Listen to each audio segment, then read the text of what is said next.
Shunga o'xshagan polda plitkasini almashtirish kerak bo'lgan yana bitta xona bor. Almashishligini sababi birinchidan avvalgi plitka ancha ko'rimsiz bo'lgan. Ikkinchidan tashqaridagi pol bilan urovini to'g'ri kelmay qolgan.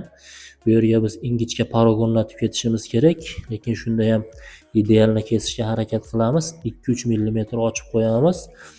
Xonada diagonal yo'qligi uchun kesish ozgina qiyin bo'ladi.